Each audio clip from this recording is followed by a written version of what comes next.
इतिहास में पहली बार कोर्ट में, सुप्रीम कोर्ट को लेकर तरह-तरह के घटनाएँ घट रही हैं। 14 सवाल राष्ट्रपति ने पूछे चीफ जस्टिस से, राज्यपाल और राष्ट्रपति के कार्य को लेकर कि कितने दिन तक बिल आप रख सकते हैं, नहीं रख सकते हैं।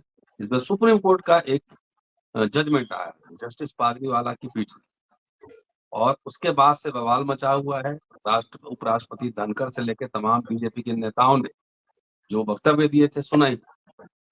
अभी हाल में एक और अप्रत्याशित घटना घटी कल। Justice Bela Trivedi supreme court से रिटायर हुई और पहली बार ऐसा हुआ कि सुप्रीम कोर्ट का जज कोई रिटायर कर रहा हो तो उसको बार की ओर से फेयरवेल नहीं दिया गया। चीफ जस्टिस ने नाराजगी जताई। आज इस एपिसोड में जानेंगे कि justice Bela Trivedi, former justice of Supreme court of India, इनका इतिहास क्या है और क्या ऐसी वजह थी कि बार एसोसिएशन ने उन्हें फेयरवेल नहीं दिया। वैसे बहुत दिनों से बहुत सारे जज राष्ट्रवादी मोड में हैं, संविधान में ही राष्ट्रवाद को ध्यान में रख के जजमेंट देते हैं। बहुत सारे लोगों में नाराजगी है, लेकिन बात इतनी दूर तलक जाएगी कि फेयरवेल भी नहीं मिलेगा। बड़ा ही प्रत्याशित घटना है। जेपी सिंह साहब हमारे साथ मौजूद हैं, कानूनविद भी हैं, लॉयर भी हैं, पत्रकार भी हैं, संपादक भी हैं। लगातार अम्बेडकरवा पर आप सुन रहे हैं।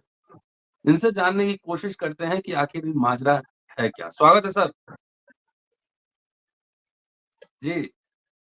देखिए sir, supreme court bar association ने, जिसके फिलहाल अध्यक्ष, वर्तमान अध्यक्ष हैं Kapil Sibal, ji. Supreme court of bar association और AOR association, advocate on record, on record. Hmm. हाँ, एओआर एसोसिएशन ने इस बार बेला त्रिवेदी को विदाई, जो अनौपचारिक विदाई होती है, वो नहीं दिया। बेला त्रिवेदी 9 जून को रिटायर हो रही हैं, लेकिन उनको अपने एक पारिवारिक शादी समारोह में भारत से बाहर जाना है, इसलिए उन्होंने प्रीपोन कर लिया अपना रिटायरमेंट। और 16 तारीख को ही, जो आखिरी दिन, कार्य के आखिरी कार्य दिवस पर चीफ जस्टिस के साथ बेंच शेयर करने की परंपरा है, उसको उन्होंने शेयर किया। उसी में फिर विदाई भी होती है उनकी। उसमें सुप्रीम कोर्ट बार एसोसिएशन और एओआर एसोसिएशन, ये लोग सब शामिल होते हैं। जी। लेकिन इस बार इतिहास में संभवतः पहली बार, अब पहले आज से 25 साल, 20 साल, 30 साल पहले क्या हुआ था ये तो मैं नहीं जानता, लेकिन इस दौरान, जब से इस बार मोदी की सत्ता आई है, 3 जज सुप्रीम कोर्ट के, विशेष रूप से मोदी जी के बहुत ही, जो है वो क्या कहते हैं, निकटवर्ती माने जाते रहे हैं, और उन्होंने अपने मनसा वाचा करना, कभी इस बात को छिपाया भी नहीं। उसमें एक थे जस्टिस एम आर शाह, जो सुप्रीम कोर्ट में एलिवेट होने के पहले पटना हाई कोर्ट में थे, तो उन्होंने बिना किसी मतलब कामा फुल स्टॉप के प्रधानमंत्री मोदी की भूल भूल प्रशंसा की थी। उसके बाद एलिवेट हुए सुप्रीम कोर्ट। सुप्रीम कोर्ट में भी उनकी उनकी अदालत में जो भी मामले जाते थे, उसमें अगर सरकार का पक्ष कुछ भी हो, उन्होंने शायद ही कोई जजमेंट ऐसा दिया हो जिसमें सरकार के पक्ष की अनदेखी हुई हो। उसके बाद दूसरे जज थे जस्टिस अरुण मिश्रा। अरुण मिश्रा आपके चीफ जस्टिस दीपक मिश्रा के बहुत चहेते थे, और उनको लेकर 4 जजों की प्रेस कॉन्फ्रेंस हुई थी ऐतिहासिक। लेकिन संयोग कहिए, दुर्योग कहिए, या दुर्भाग्य कहिए, या सौभाग्य कहिए, उसी 4 जज में से एक जज जब चीफ जस्टिस बन गए दीपक मिश्रा के बाद, जस्टिस रंजन गोगोई, तो उनके कार्यकाल में भी अरुण मिश्रा के रसूख में कोई कमी नहीं आई, और वो उसी तरह, जो है क्या कहते हैं, महत्वपूर्ण मामले उनको सौंपे जाते रहे जैसा दीपक मिश्रा के समय में सौंपा जाता था। और 4 जजों की प्रेस कॉन्फ्रेंस का सार यही था कि सारे महत्वपूर्ण राजनीतिक मामले अरुण मिश्रा को सौंपे जा रहे हैं, जबकि वो वरिष्ठता क्रम में कनिष्ठ जज हैं। हालांकि जब रंजन गोगोई बने थे तो अरुण मिश्रा काफी नीचे से ऊपर आ गए थे। फिर भी उसी तरह जस्टिस रमन्ना के कार्यकाल में 3 महिला जजों की नियुक्ति हुई। जस्टिस नागरत्ना, जस्टिस हिमा कोहली और जस्टिस बेला त्रिवेदी। कहा गया कि जो है वो जुडिशरी में महिलाओं का पर्याप्त प्रतिनिधित्व नहीं। इसमें हिमा कोहली रिटायरमेंट हो गई और बेला त्रिवेदी अभी कल रिटायर हुई हैं, और अभी जस्टिस नागरत्ना है जो संभवतः कम ही दिन के लिए लेकिन देश की मुख्य न्यायाधीश बनी अगर सब कुछ ठीक रहा। मुख्य न्यायाधीश बन करके पहली मुख्य न्यायाधीश होने का गर्व या सौभाग्य उनको प्राप्त हो। ये विधि क्षेत्र में माना जाता है कि जस्टिस बेला त्रिवेदी का जो एलिवेशन हुआ था वो उस परंपरा का द्योतक था, दो तुम्हारे दो हमारे, अच्छा। नियुक्तियों में कुछ तुम्हारे कुछ हम्म, हमारे। अब बेला त्रिवेदी की खासियत यह थी कि अधीनस्थ जुडिशियरी से वो प्रमोशन होते होते सुप्रीम गुजरात कोर्ट तक पहुंची थी, जो बहुत ही दुर्लभ है। गुजरात गुजरात की। गुजरात की जी।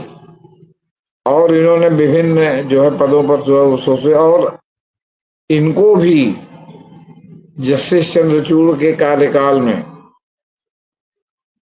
मतलब बहुत राजनीतिक रूप से महत्वपूर्ण और बहुत ही जो है मतलब वो विवादास्पद मामले सौंपे जाते थे, जिनमें इनका निर्णय बिल्कुल एक जैसा रहा था। अब आप एक ही बात से जान लीजिए कि इनका निर्णय कैसा था। बहुत सख्त अपना पोस्टर बना के रखती थी, किसी के प्रति लीनियंसी नहीं बरतती थी, इनकी टोटल लीनियंसी सरकार के प्रति होती थी। उमर खालिद का जब जब जमानत का मामला आया, इन्होंने उसको डिस्करेज किया और अंत में उमर खालिद के वकीलों ने अपनी एप्लीकेशन जमानत वाली सुप्रीम कोर्ट से वापस ली। दूसरा, जब ये प्रमोशन में आरक्षण का एक ईडब्ल्यूएस कोटा बना और उस कोटा को चुनौती दी गई, तो उस कोटा को चुनौती देने के लिए जिस संविधान पीठ में ये मामला गया, जिसमें जस्टिस चंद्रचूड़ भी संभवतः थे, उसमें जस्टिस बेला त्रिवेदी भी थी, तो पांच में से दो तो यही हो गए। बस एक आदमी की और जरूरत थी, तो बहुमत का नतीजा था कि वो जो है वो क्या कहते हैं वो बरकरार रहा, उसमें कोई वो नहीं हुआ। उसमें ये हुआ कि भाई जो ये ईडब्ल्यूएस कोटा है इसमें सभी का समान प्रतिनिधित्व होना चाहिए। मतलब इसमें केवल सवर्णों का ही नहीं, सवर्णों का ईडब्ल्यूएस कोटा नहीं है, जिसको सुदामा कोटा के भी रूप में टांट में कहा जाता है। इसमें जो ईडब्ल्यूएस में जो दलित और जो ओबीसी हैं उनको भी शामिल किया गया। तो बेला त्रिवेदी का माइंड सेट कैसा था, जिससे आपको काफी समझ में आ गया हो। एओआर को भी इन्होंने जो है मतलब क्या कहते हैं रगड़ा, वकीलों को भी रगड़ा। मतलब इन्होंने ईडी का जो भी मामला इनका गया, इनके यहाँ से भले जस्टिस रोक और जस्टिस जो है क्या कहते हैं आपके गवई साहब के कोर्ट से कुछ भी कहा जाता हो, लेकिन इन्होंने हमेशा जो है वो टफ पोस्टर जो है वो अपना करके रखा जस्टिस बेला त्रिवेदी। अब सवाल ये है कि ये सर्वविदित है कि इज्जत कमाई जाती है, हम्म। इज्जत पद के अनुसार नहीं मिलती। आज पूरी दुनिया में हिटलर की कौन इज्जत करता है, हम्म। मुसोलिनी की कौन इज्जत करता है। जब भी इनका नाम लिया जाता है तो हिकारत से ही लिया जाता है। वो दूसरी बात है कि उनके भी भाई भक्त हैं। हम्म।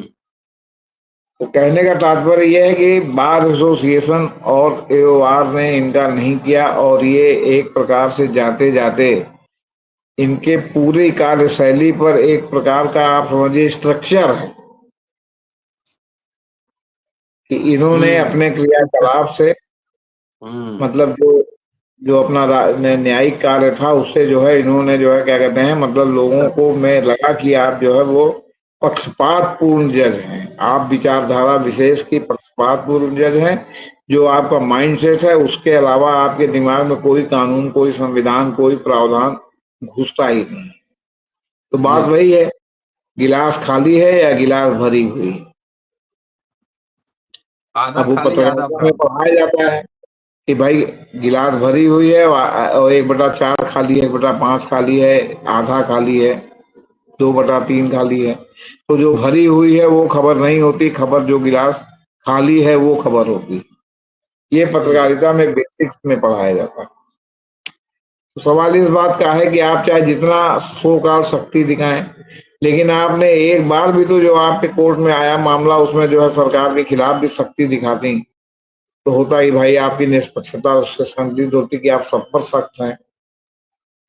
तो आपने सब पर सख्ती तो नहीं दिखाई, तो नतीजा ये है कि ये जो है क्या कहते हैं, और बाकी को आपने सब हाँकने की कोशिश की, नतीजा है कि आपने कोई इज्जत अब नहीं की।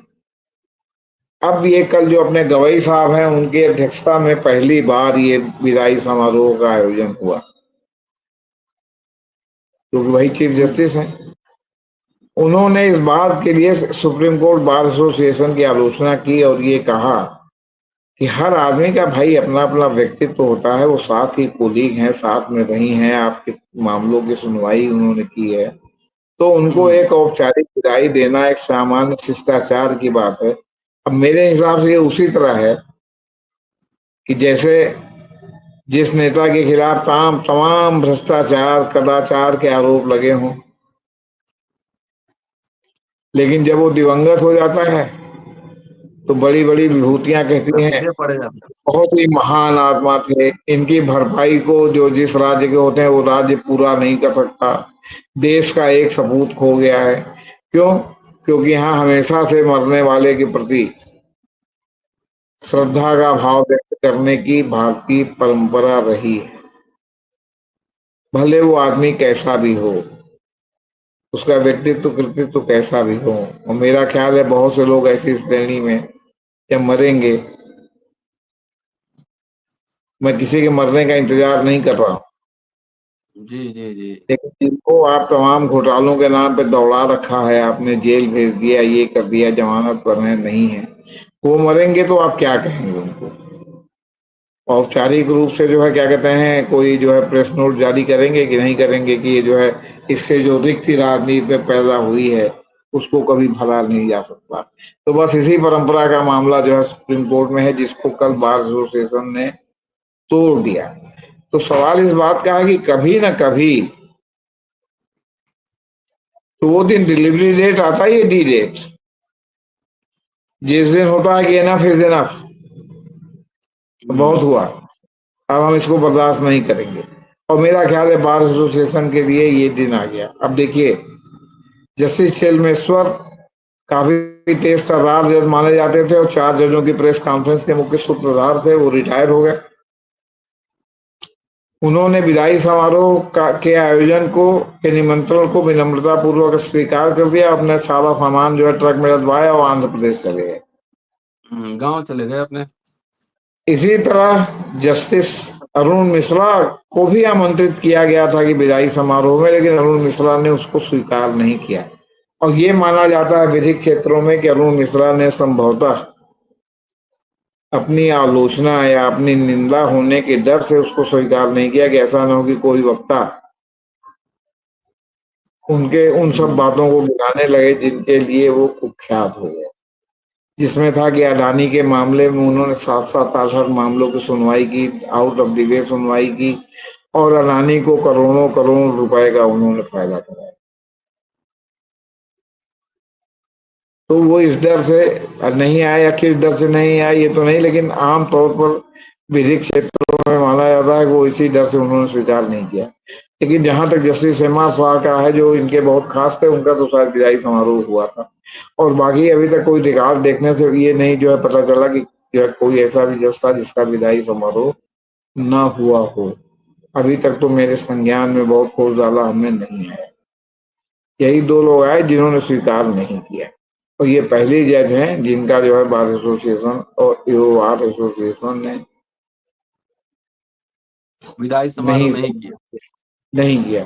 और बाकी फिर जिस तरह की रस्म अदायगी वाली बातें हैं जो आपके बेंच की ओर से विदाई होती है, उसमें चीफ जस्टिस ने, जस्टिस मसीह ने और लोगों ने बेला त्रिवेदी के बारे में बहुत अच्छी अच्छी बातें कही। बेला त्रिवेदी ने भी कहा कि हाँ मैंने बड़ी निष्ठा के साथ काम किया है। कपिल सिब्बल व्यक्तिगत हैसियत से जो है वो आखिरी सुनवाई के समय उपस्थित थे, उन्होंने भी संबोधित किया, उन्होंने भी कहा बहुत सख्त ईमानदार जज थी। रचना श्रीवास्तव वाइस प्रेसिडेंट है, वो उपस्थित थी, बाकी कोई पदाधिकारी उपस्थित नहीं। तो इस तरह समारोह हुआ, लेकिन उनके सामने ही चीफ जस्टिस ने अपनी प्रसन्नता व्यक्त की कि आपसी विवाद, आपसी वो एक अलग बात है, लेकिन एक कस्टमरी है, एक ऑनर प्रदर्शित करने की बात है, तो वो ऑनर प्रदर्शित करने के लिए सुप्रीम कोर्ट बार एसोसिएशन को आना चाहिए। इसके अलावा बार काउंसिल ऑफ इंडिया, जिसके अध्यक्ष हैं मंदन मिश्रा, जो बीजेपी के एमपी भी हो गए हैं, राज्यसभा के, बिहार से आते हैं, सुप्रीम कोर्ट के वकील हैं। बीसीआई ने भी जो है सुप्रीम कोर्ट बार एसोसिएशन और बार एसोसिएशन से अपील की थी कि भाई वो एक सम्मानित जज हैं, उनके लिए भी जो है क्या कहते हैं वो विदाई समारोह का आयोजन होना चाहिए। ऐसा न करना परंपरा का उल्लंघन है और ये उनका एक प्रकार का अपमान है। लेकिन सुप्रीम कोर्ट बार एसोसिएशन और बार एसोसिएशन ने उसे नहीं स्वीकार किया। इतने लोगों का वो जो है उसको उन्होंने इनकार कर दिया। आप जस्टिस बेला त्रिवेदी 10 जून 1960 को गुजरात के पाटन में पैदा हुई। भारत के सुप्रीम कोर्ट की 11वीं महिला न्यायाधीश थी। उन्होंने 31 अगस्त 2021 को सुप्रीम कोर्ट में अपनी नियुक्ति प्राप्त की और उनकी आधिकारिक सेवानिवृत्ति और तारीख 9 जून थी। हालांकि व्यक्तिगत कारणों से उन्होंने 16 मई को अपना अंतिम कार्य दिवस जो है तय किया। ये किया कि उन्होंने प्रीपोन कर लिया क्योंकि उनको बाहर जाना था। उन्होंने बड़ौदा के एमएस विश्वविद्यालय से बीकॉम और एलएलबी की डिग्री प्राप्त की। लगभग 10 वर्षों तक उन्होंने गुजरात हाई कोर्ट में सिविल और संवैधानिक कानून में वकालत की। 1995 में वो अहमदाबाद में सिटी सिविल सत्र न्यायालय की न्यायाधीश बनी, जहां उनके पिता भी न्यायाधीश थे। इस अनोखी स्थिति को Limca book of world record 1996 में दर्ज किया गया। उन्होंने गुजरात सरकार में विधि सचिव, सीबीआई कोर्ट की विशेष न्यायाधीश और गुजरात हाई कोर्ट में न्यायाधीश के रूप में कार्य किया। जस्टिस त्रिवेदी का के विवादास्पद निर्णय जो सरकार के पक्ष में होते थे के प्रति समर्पण के लिए जाना जाता है। हालांकि उनके कुछ फैसलों ने बार के सदस्यों के साथ तनाव पैदा किया, जो उनके विदाई समारोह के भाव माने न होने का एक प्रमुख जो है क्या कहते हैं मतलब कारण जो है वो बना। तो ये स्थिति है सर। अब देखिए वकीलों के खिलाफ इन्होंने सीबीआई जांच का आदेश दिया। तो जस्टिस कैसे त्रिवेदी मिलेगा ने फिर? नकली नकली मैंने फर्जी एसएलपी दाखिल करने के मामले में वकीलों के खिलाफ सीबीआई जांच का आदेश दिया था। इस फैसले ने बाद के कुछ सदस्यों में असंतोष पैदा किया, क्योंकि इसे वकालत पेशे के खिलाफ सख्त कार्रवाई के रूप में देखा गया। फिर जो है वो अपीलों में लचीलापन नहीं दिखाती थी और जमानत याचिकाओं में सख्त रूप अपनाने के लिए उनको जाना जाता था। ईडी से संबंधित मामलों में वह स्वतंत्रता के पक्ष में फैसलों से असहमत थी। मतलब वो कभी भी जमानत उन्होंने किसी को दी नहीं। उन्होंने वकीलों के गलत व्यवहार के लिए कड़ी कार्रवाई की मांग भी की थी। राजनीतिक रूप से संबंधित संवेदनशील मामलों की सूचीबद्धता उनके यहाँ उसी तरह थी चंद्रचूड़ के कार्यकाल से लेके। हालांकि जस्टिस खन्ना इससे बचे। उन्होंने तमाम ईडी के जमानत और सब मामले जस्टिस हो जस्टिस गवाई की कोर्ट में जस्टिस खन्ना ने जो है मास्टर ऑफ रोस्टर के नाम नामांकित किया। वरना उसके पहले चंद्रचूड़ के कार्यकाल में अधिकांश मामले इन्हीं को जो है उसी तरह नामांकित होते थे, जैसे अरुण मिश्रा को जो है दीपक मिश्रा और रंजन गोगोई के कार्यकाल में होते थे। अब सूचीबद्धता की शिकायतें भी थी, मिसलिस्टिंग की शिकायतें। इन मामलों ने उनके कार्यकाल को विवाद में घेर लिया। उमर खालिद ने अपनी जमानत याचिका जस्टिस त्रिवेदी के कोर्ट से वापस ले ली थी, जिसने सार्वजनिक और मीडिया का ध्यान आकर्षित किया। इस घटना ने उनके प्रति कुछ हलकों में नकारात्मक धारणा को और मजबूत किया।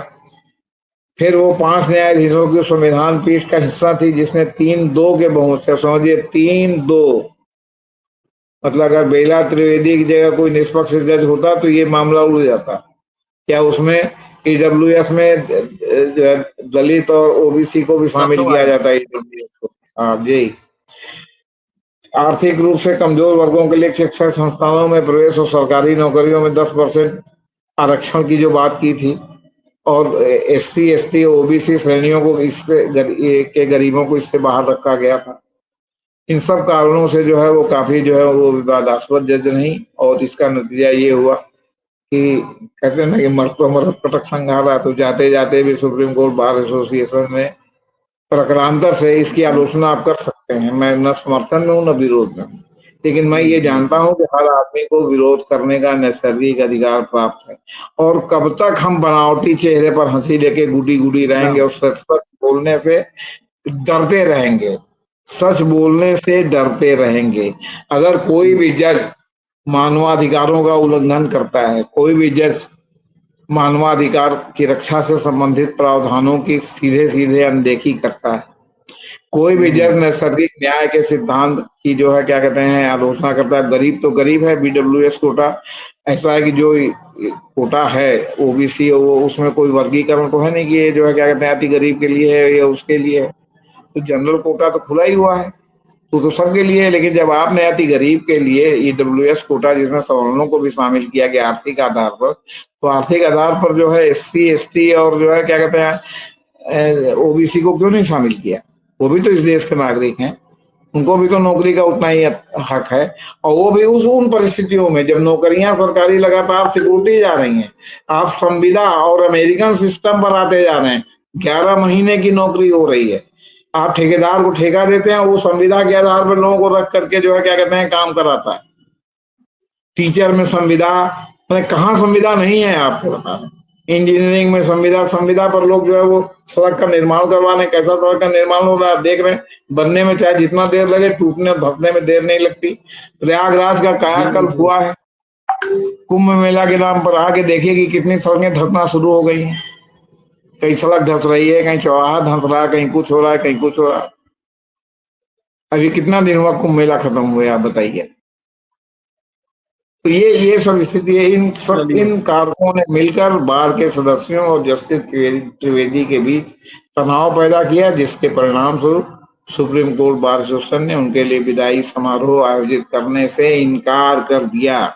जी जी चलिए सर, बहुत बहुत शुक्रिया। और ये थी जस्टिस बेला त्रिवेदी की कुंडली, जिसकी वजह से उनका विदाई समारोह बार एसोसिएशन ने नहीं किया। शुक्रिया, देखते रहिए अम्बेडकर नामा। शुक्रिया सर, थैंक यू।